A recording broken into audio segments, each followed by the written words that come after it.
Բանասիրական գիտությունների դոկտոր պրոֆեսոր, Վանաձորի պետական մանկավարժական ինստիտուտի ռեկտոր, սիրված մանկավարժ, օրվա հոբելյարը սրտնեղում է, այսքանով եկել ու ինձ համոզում եք, որ ես արդեն 60 տարեկան եմ։ Հարազատ բուհի հետ Գուրգեն Խաչատրյանին կապում են 40 երկար ու ձիգ տարիներ, սկսած ուսանողական նստարանից մինչև ռեկտորի աթոռ։ Հոբելյանին ներկա են մարզի ու համայնքի ղեկավարները, թե մի հոգևոր առաջնորդը, գործընկերները, ուսանողները, մի խոսքով հարազատ մարդիկ։ Հիշելու ու հիշեցնելու բաներ շատ կան։ Սրբազան հայրն օրինակ բանավոր շնորհավորանքներից բացի գերադասել էր իր օրհնության ու բարեմաղթանքի խոսքերը նաև թղթին հանձնել։ Մեր հասարակության մեջ մենք փնտրում ենք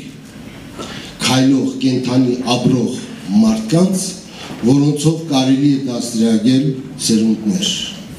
Դուք այդ բարոյական նկարագրի տեր անհատականություն եք մեր մարզում։ Հայ լեզվաբանական մտքի զարգացման գործում Գուրգեն Խաչատրյանի դերն ու ավանդն անփոխարինելի են։ Մարզպետի ու քաղաքապետի շնորհավորակները չեն ուշանում։ Մանկավարժության ֆակուլտետի դեկան Թերեզա Շաֆերցյանն էլ ռեկտոր Խաչատրյանի դասախոսներից միակներով ներկա էր Հոբելյանին։ Հիշողությունները սկսվում են 20-ամյա երիտասարդի ինստիտուտ մուտք գործելու պահից։ Հպարտությամբ խոսելով իր ուսանողի ուսումնառության տարիներից Թերեզա Շաֆերցյանը հիշում է.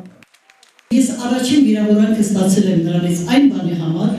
որ քննության պահին փայլուն պատասխանից հետո, երբ մի պատահական, երրորդական հարցի պատասխանը տատանվեց, ճիշտ չասած, երբ գերազանց նշանակեցին, շատ կոպիտ, շատ վիրավորված ասած, ինչու եք ինձ նշանակում։ Չեք կարող պատկերացնել իմ վիրավորանքը։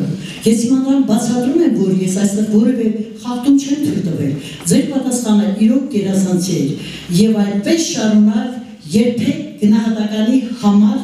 չպայքարեց, նրա համար դա շատ հասարակ ու շատ երկրորդական բաներ էր։ Տոնական տրամադրությունն ամբողջացնում է Հայաստանի Հանրապետության մշակույթի վաստակավոր գործիչ Սամվել Խալայցյանի երգիծանքը։ Հոբելյանական օրը պարտավորեցնում է ետ նայել ու շնորհակալություն ասել անցյալի ու ներկայի համար։ Հիշել մարդկանց, ովքեր կայացման դժվարին ճանապարհին պրոֆեսորի կողքին են եղել։ Դա ընտանիքն է, սիրելի մանկավարժներն ու մտերիմները։